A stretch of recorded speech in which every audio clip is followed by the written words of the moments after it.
Olá, eu sou Fyodor Dostoiévski. Saudações, almas atormentadas e corações inquietos. Escrevo-lhes das ruas úmidas, estreitas e febris de São Petersburgo, onde a miséria não é apenas a falta material de pão, mas o apodrecimento lento do espírito. Venho lhes falar sobre as trincheiras invisíveis que dividem a mente humana, o campo de batalha mais sangrento que já existiu.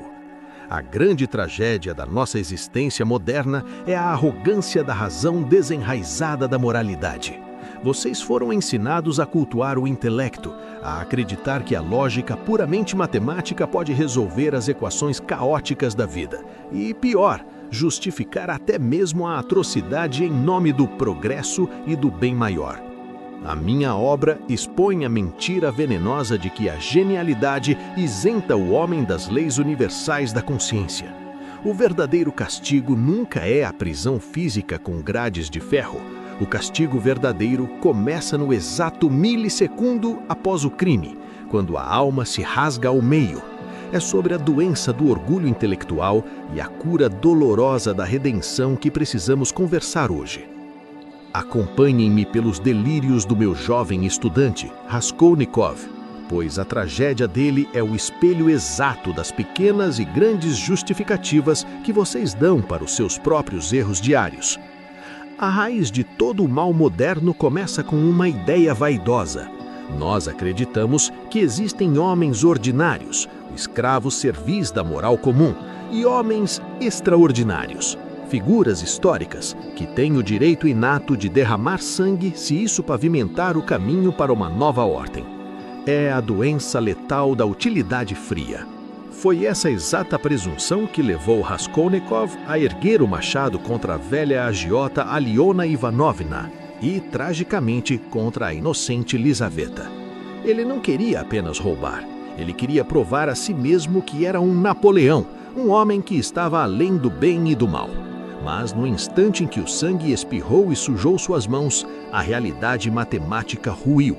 A verdadeira monstruosidade do crime é que, ao matar o outro, o indivíduo assassina o próprio princípio da vida dentro de si. Para escapar desta armadilha na sua própria vida, você deve assassinar imediatamente o homem extraordinário que vive no seu ego. Pare de racionalizar suas faltas sob o pretexto de que suas circunstâncias são especiais. Não há genialidade que compense a perda da própria humanidade. Logo após a queda, a punição não vem pelas mãos do Estado judicial ou da polícia, mas pela própria biologia e psicologia do culpado. O corpo de Raskolnikov entra num colapso absoluto. A febre queima suas veias enquanto a paranoia distorce cada sombra do quarto, transformando cada batida na porta no som aterrorizante do julgamento final. O homem culpado tenta desesperadamente esconder seus rastros, ocultando os frutos do seu erro debaixo de pedras em buracos úmidos, mas logo percebe a verdade mais insuportável. Ele não pode esconder-se de si mesmo. Como um de meus leitores bem resumiu, a mente pode justificar o derramamento de sangue, mas a alma jamais consegue lavar as mãos. O peso do segredo inconfessável exige um isolamento asfixiante. Vejam Raskolnikov no seu quarto minúsculo, rejeitando violentamente a ajuda do seu bom e leal amigo Razumikin, incapaz de sustentar o olhar daqueles que o amam com pureza. A culpa age como uma força centrífuga avassaladora que expulsa e afasta o pecador do convívio da comunidade humana. Ele vagueia pelas ruas, atraindo os olhos da lei precisamente pelo seu esforço febril e antinatural em parecer inocente. O castigo não é a descoberta do crime em si, o castigo é a alienação completa. É estar vivo fisicamente, mas trancado para sempre do lado de fora da humanidade.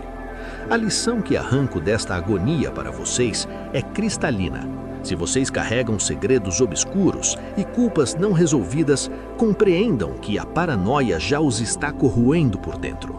Parem de tentar encobrir seus erros com uma teia infinita de novas mentiras e de distanciamento social. Tragam suas falhas para a luz. Confessem seus deslizes antes que o delírio da ocultação os afaste definitivamente daqueles que seriam a sua salvação.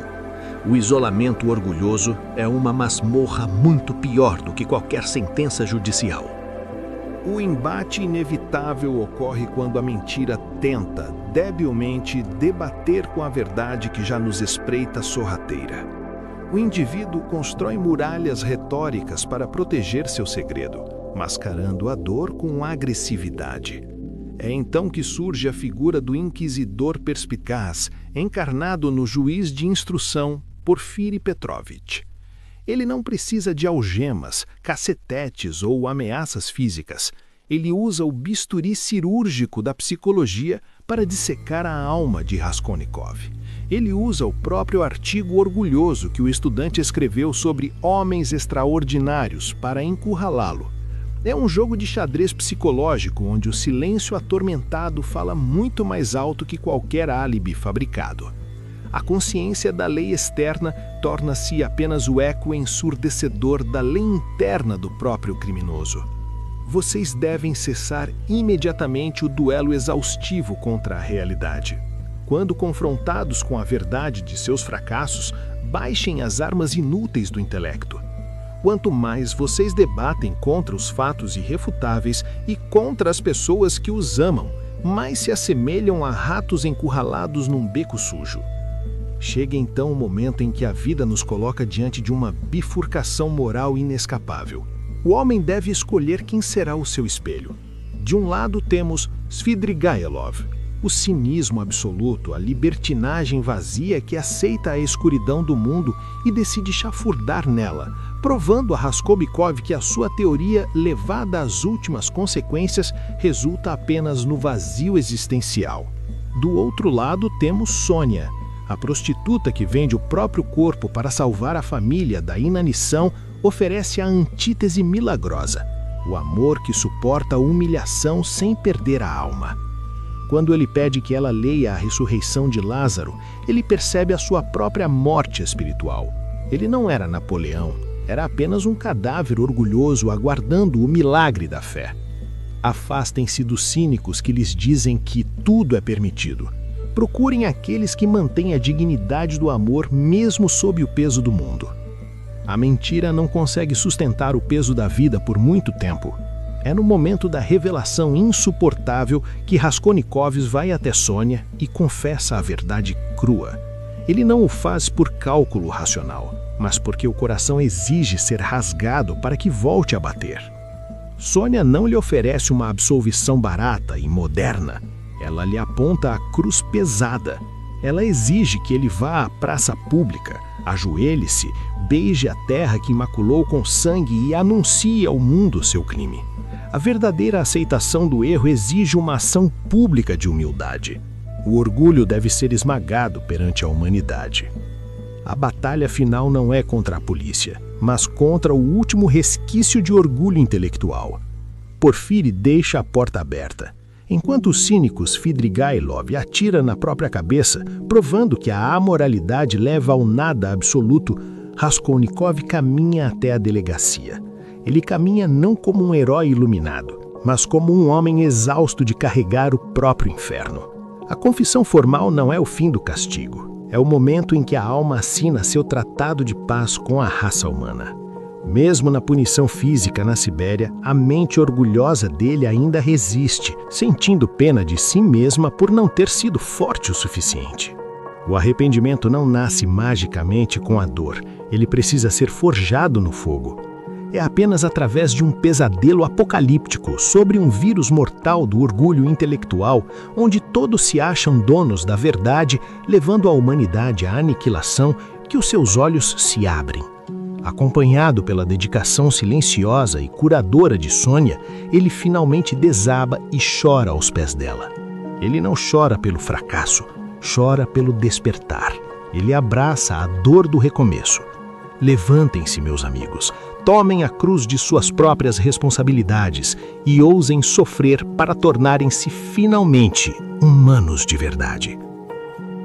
Chegou o momento de conectar os pontos no bônus extra, o Cantinho do Saber. O meu romance concebido nas brumas da Rússia antecipou os maiores debates filosóficos da história moderna.